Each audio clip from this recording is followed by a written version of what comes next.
이념적으로 크게 나뉘어진 우리나라의 현 상황에서 평범한 우리 중년 이후의 삶은 어떤 마음으로 살아가야 좋을까요? 남은 삶을 조금 더 편안하고 의미 있게 보내기 위해서는 다음과 같은 네 가지의 단순하고 실천 가능한 마음가짐과 행동이 중요합니다. 첫째, 좌우 이념이 달라도 우리는 자유민주주의 국민이고 우리는 하나라는 언행을 공유해야 합니다. 우리나라는 헌법 제1조에서 대한민국은 민주공화국이다. 모든 권력은 국민으로부터 나온다라고 명시하고 있습니다. 이 짧은 문장은 단순한 선언이 아니라 우리 공동체의 방향과 원칙을 담고 있는 근본입니다. 이념이 좌우로 나누어질 수는 있지만 이 기본 원칙을 지키며 조화를 이루는 것이 우리가 지켜야 할 가치가 아닐까요? 어떤 할머니와 할아버지는 서로 다른 이념적 성향을 가지고 있었습니다. 할머니는 대학 시절부터 민주화 운동에 참여하며 진보적 성향을 가졌었고, 할아버지는 군인 출신으로 보수적 가치와 질서를 중요하게 여겨왔습니다. 두 분은 지역 커뮤니티 봉사활동에서 만나게 되었고, 처음엔 서로의 의견 차이 때문에 종종 다투곤 했습니다. 어느 날 봉사 중에 한 청년이 두 분께 물었습니다. 왜 서로 싸우면서도 같이 봉사활동을 하세요? 그 질문에 할머니는 잠시 생각하다 답했습니다. 우리가 생각은 다르지만 우리 둘 다 이 나라를 사랑하고 우리가 돌보고 있는 어린이들이 행복하게 자랄 수 있길 바라는 마음은 같아요. 라고 말했습니다. 할아버지도 고개를 끄덕이며 덧붙였습니다. 우리가 정치 생각이 틀리지만 이 나라의 주인은 우리 헌법에 적힌 대로 바로 내가 돌보고 있는 어린이라고 같이 생각하고 있어요. 그런 면에서 우리는 이렇게 함께 돕고 있는 겁니다. 라고 말했습니다. 그날 이후 두 분은 서로의 차이를 이해하고 존중하려는 노력을 시작했습니다. 할머니는 할아버지의 보수의 가치를 조금씩 배웠고, 할아버지는 할머니의 진보적 시각에서 세상을 바라보는 법을 새롭게 이해하려 노력하고 조금씩 이해하게 되었습니다. 이들은 각자의 생각을 바꾸진 않았지만 봉사와 대화를 통해 공통의 목표를 찾으며 더욱 끈끈한 관계를 맺게 되었습니다. 이 사례는 우리에게 서로의 다른 생각이 하나의 공동체에서 어떻게 조화를 이룰 수 있는지 잘 보여줍니다. 반대로 이념적 차이를 극복하지 못한 안타까운 사례도 있습니다. 72세 어느 어르신은 자신의 가족과 정치 성향이 달라 서로 대화를 피하거나 갈등을 피할 수 없는 상황까지 만들어졌습니다. 특히 선거철마다 가족 모임에서 논쟁이 벌어졌고 결국 가족들은 김 씨를 피하게 되었습니다. 김 씨는 가족들에게 나라를 위해 진정 옳은 길이 무엇인지 알아야 한다 라며 자신만의 주장을 강요했지만 결과적으로 가족 간의 갈등은 깊어질 뿐이었습니다. 김 씨는 가족들로부터 멀어지며 점점 더 고립된 삶을 살게 되었습니다. 이 두 이야기를 통해 알 수 있는 점은 정치 이념이 다르고 지지하는 정당이 다르다는 단 한 가지 이유 때문에 서로가 갈라서는 것은 바보라는 것입니다. 우리를 진정으로 갈라놓는 것은 서로의 차이를 인정하지 않으려는 마음 때문입니다. 헌법 제1조가 강조하듯 우리 모두는 국민으로서 동등한 권리를 가진 존재입니다. 그렇기에 서로 다른 이념이 존재하더라도 그 차이를 존중하며 대화할 수 있는 자유민주주의의 틀 안에서 하나라는 의식을 가져야 합니다. 특히 노년 세대는 오랜 삶의 경험을 통해 젊은 세대에게 화합과 이해의 본보기를 보여줄 필요가 있습니다. 이념에 따른 갈등을 증폭시키기보다는 서로의 다름을 받아들이고 공동체의 가치를 지키는 모습을 보여줌으로써 더 나은 미래를 만들 수 있습니다. 어떤 한 지역에서는 진보와 보수 성향의 노년층이 함께 모여 지역 아이들에게 무료급식을 제공하며 이를 통해 자연스럽게 대화를 나누고 서로의 입장을 이해하는 자리가 마련되었습니다. 처음에는 서로를 경계하던 사람들도 봉사와 나눔 속에서 점차 관계를 쌓아갔습니다. 이 과정에서 중요한 건 더 큰 공동의 목표와 가치를 발견했다는 점입니다.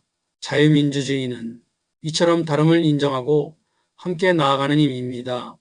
헌법 제1조에 담긴 모든 권력은 국민으로부터 나온다 라는 말은 결국 우리 모두가 이 나라를 함께 만들어가는 동등한 존재임을 뜻합니다.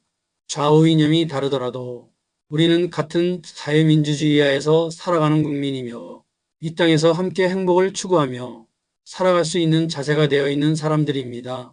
나이가 들어갈수록 서로의 다름을 이해하고 받아들이며 더 넓은 마음으로 세상을 바라보는 지혜를 가지는 것이 중요합니다. 갈등이 아닌 화합, 분열이 아닌 협력을 통해 남은 생을 더 평화롭고 의미 있게 살아가는 것이 바로 중년 이후 세대가 가져야 할 마음 자세일 것입니다. 둘째, 좌우 이념이 다르면 상종도 안 하는 현 세대에서 그럴 필요 없이 함께 이해하며 살아가야 합니다. 언제부터인가 요즘 사회에서 좌우 이념의 갈등은 점점 더 깊어지고 다른 생각을 가진 사람들과는 대화조차 꺼리는 현상이 흔해졌습니다. 이념적 차이가 사람들 사이에 벽을 세우고 특히 세대 간의 갈등으로까지 이어지며 사회적 단절을 초래하는 경우도 많습니다. 하지만 이런 갈등 속에서도 대화와 행동을 통해 세대와 이념을 초월하는 사례는 분명 존재합니다. 어떻게 해야 서로 다른 생각을 가진 사람들이 서로 화합하고 더 나은 방향으로 나아갈 수 있을까요? 우선 다름을 이해하고 함께 배우는 자세가 중요합니다. 논쟁이 아닌 이해를 위한 대화를 통해 서로의 관점을 넓히는 것이 중요합니다. 지역사회를 위한 봉사활동을 함께하며 새로운 사회적 변화를 받아들이는 법을 배우고 전통적 가치와 희생의 의미를 서로 배울 수 있습니다. 지역환경보호, 무료급식 봉사, 혹은 지역사회의 문제를 해결하기 위한 프로젝트 등은 좋은 예입니다. 함께 일하며 성과를 내는 과정 속에서 서로를 더 잘 이해하고 존중하게 됩니다. 이념과 세대가 다르더라도 우리가 공유할 수 있는 공통의 가치를 찾는 것이 중요합니다. 가족의 행복과 지역사회의 발전, 국가의 안정 등은 모두가 동의할 수 있는 목표입니다. 이런 공통된 가치를 중심으로 대화하고 행동하면 서로의 차이는 자연스럽게 극복될 수 있습니다. 논쟁이 격해질 때는 감정을 가라앉히고 대화를 멈추는 것도 필요합니다. 갈등 대신 긍정적인 경험을 함께 나누는 것이 관계를 회복하는 데 큰 도움이 됩니다. 예를 들어 함께 여행을 가거나 취미를 공유하는 활동은 대립보다는 유대감을 강화할 수 있습니다. 셋째, 너무 심각하게 고민하지 않는 태도입니다. 많은 사람들이 뉴스를 보며 세상의 갈등과 문제들에 지나치게 신경을 쓰곤 합니다. 요즘은 지상파 방송이나 신문 대신 자신의 정치 성향에 맞는 유튜브 채널만 보는 경향이 두드러지고 있습니다. 이념 갈등과 정치적 대립, 경제 불안 같은 주제들은 끝없이 쏟아져 나오죠. 물론 이런 문제들을 모른 척하거나 무관심해지라는 뜻은 아닙니다. 하지만 모든 것을 너무 심각하게 받아들이면 몸과 마음이 지치고 결국 평범히 살아가는 우리 자신에게 해가 될 수 있습니다. 어느 할머니의 이야기를 해볼게요. 평소에 뉴스를 하루에 몇 시간씩 시청하며 정치 문제에 대해 큰 스트레스를 받았습니다. 특히 자녀들과 정치적인 견해가 다를 때마다 의견 충돌로 감정이 상하는 일이 많았죠. 결국 이런 스트레스는 건강 문제로 이어졌고 할머니는 병원에서 고혈압 진단까지 받았습니다.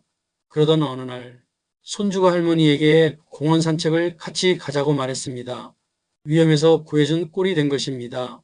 손주의 권유로 공원 산책을 시작했습니다.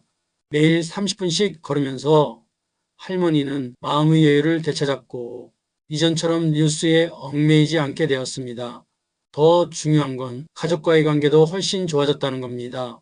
정치 이야기 대신 손주와 꽃 이야기를 하고 공원에서 있었던 재미난 일들을 나누기 시작했죠. 이 사례에서 알 수 있듯이 세상의 문제를 나 혼자 해결하려는 부담을 내려놓는 것만으로도 삶은 훨씬 가벼워질 수 있습니다. 뉴스나 SNS를 보지 말라는 이야기가 아니라 그것에 너무 몰두하지 않고 적당한 선에서 관심을 가지라는 뜻이에요. 나를 먼저 돌보고 마음의 평화를 지키는 것이 우선입니다. 또 다른 예로 어떤 80대 할아버지는 친구들과 정치 토론을 즐기다가 싸움으로 번지는 일이 잦았습니다. 결국 모임이 깨지고 서로 연락도 끊겼죠. 이후 그는 이런 갈등에서 벗어나기 위해 취미생활을 시작했습니다. 도자기를 배우며 그동안 쌓였던 스트레스가 해소되었고 자신만의 세계를 만들어가기 시작했습니다.